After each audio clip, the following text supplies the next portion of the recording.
Hello friends, welcome back to Theme Park Guy Productions, and in today's video, I'll be sharing with you my top 8 roller coasters at Knott's Berry Farm.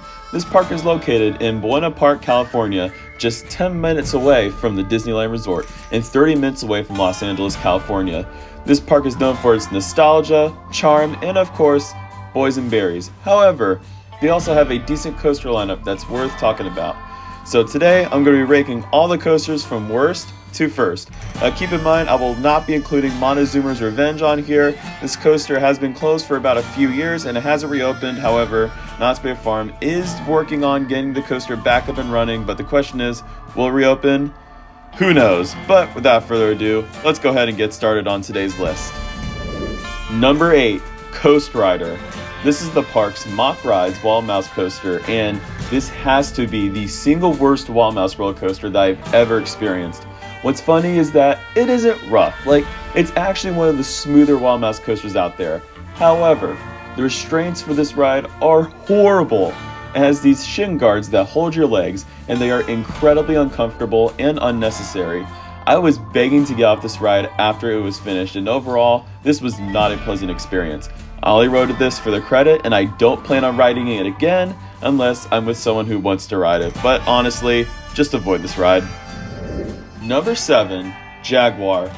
This is the park's Zyre family coaster, and I was honestly kind of surprised by how fun it is. Yeah, the layout isn't as exciting as it is a bunch of straight sections. However, it's a nice change of pace for some of the more thrilling roller coasters. I overall enjoyed the turns that this coaster has, enjoyed the long duration of the ride, and overall, this was a fairly decent family coaster. Yeah, I was not a fan of the trains as they were super tight. However, I enjoyed this roller coaster for what it was, and it's a good coaster that is great for all ages. Number 6, Pony Express. This is a Gerstlauer Strahl coaster, and for the ride's short duration, I was decently impressed by this roller coaster. The first launch has a nice little punch to it, and I loved how smooth this roller coaster was. Plus, the twisty nature of this ride was tons of fun, and I felt like a horse riding off into the sunset. The only con that I'll give this roller coaster is that the trains were not very comfortable. Compared to something like Tron Light Cycle Run over at Magic Kingdom, the backs were definitely a little more tight compared to Tron, where you're able to move up and get some more room. However, I do understand that Pony Express is more of a family thrill ride, and this roller coaster certainly serves the park well. If you're a family going to this park, I definitely recommend giving Pony Express a try, but definitely beware of those long lines. This line can get pretty long, but it's still a fun family thrill that's good for all ages.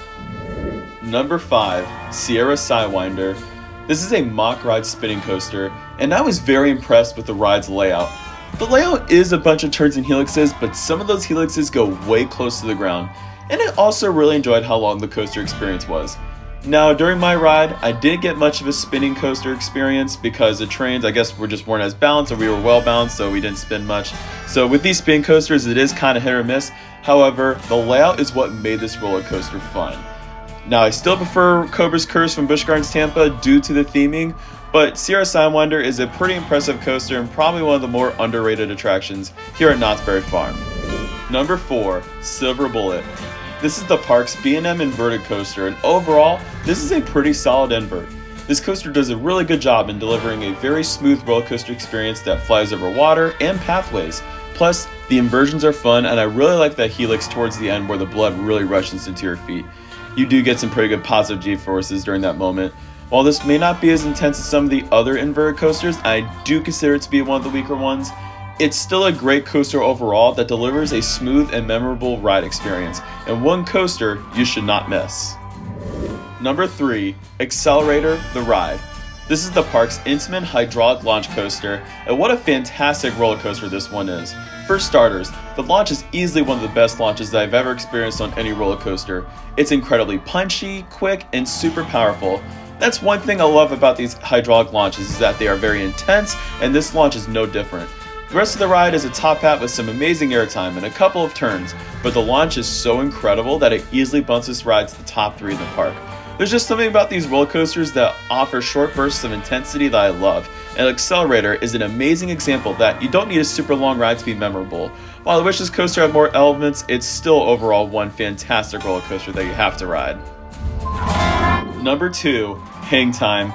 This Gerstlauer Infinity coaster is the newest coaster in the park, and this has to be one of the single most underrated roller coasters that I've ever experienced. For starters, the vertical lift hill kicks the ride into high gear, and it's very daunting for the general public. Then you hang at the top, and I don't know what it is, but the hanging sensation is way more scary than any B&M dive machine that I've ever experienced. You also have a beyond vertical drop that's tons of fun. The inversions provide excellent hang time, hence the name. And I love how smooth this roller coaster is, plus the restraints are wonderful, and I overall was very surprised at how much I loved hang time. It's just one of those roller coasters that I did not have very high expectations for, and it just blew me away. And this is one coaster you absolutely need to ride if you go to Knott's Berry Farm. Number 1, Ghost Rider. This is a CCI wooden coaster that is also sort of GCI, and all I gotta say is that this might just be the greatest wooden roller coaster that I've ever experienced. This ride offers some great floater airtime, and you get lifted out of your seat during those airtime moments. This roller coaster might also have the single greatest laterals that I've ever experienced on any roller coaster ever. During some of those turns, your body gets pushed to the side, and it feels like the train is going to fly out of the track at any moment. I was almost holding on for dear life during those moments, and I was not expecting those laterals to be that intense, and just truly added to the overall intensity of this roller coaster, all while delivering one of the smoothest wooden coaster experiences ever. This wooden coaster barely has any shaking to it, and it made this roller coaster super re-rideable. While this roller coaster does get some insanely long queues, it is one roller coaster that is just worth riding, and in my opinion, the best wooden coaster of all time and the best roller coaster at Knott's Berry Farm. To summarize this video up, while Knott's Berry Farm is more known for their boysenberry products, this park does offer a decent selection of roller coasters to choose from, whether that would be a wild ride on the Ghost Rider or a tamer experience like Pony Express. There is a great variety in this park, and this is how I'd rank the coasters at Knott's Berry Farm. Without further ado, I'm going to end the video here. Thank you guys so much for watching, and I hope you enjoyed this video. If you did, feel free to give this video a like, and don't forget to subscribe as well for more videos in the future if you enjoyed this one. And don't forget to turn on those post notifications so you know when I upload a new video. And as always, make sure to check out Theme Park Guide Productions as well on all social media platforms. Linktree will be in the description below. I will see you guys next time, and as always, you are cleared for dispatch.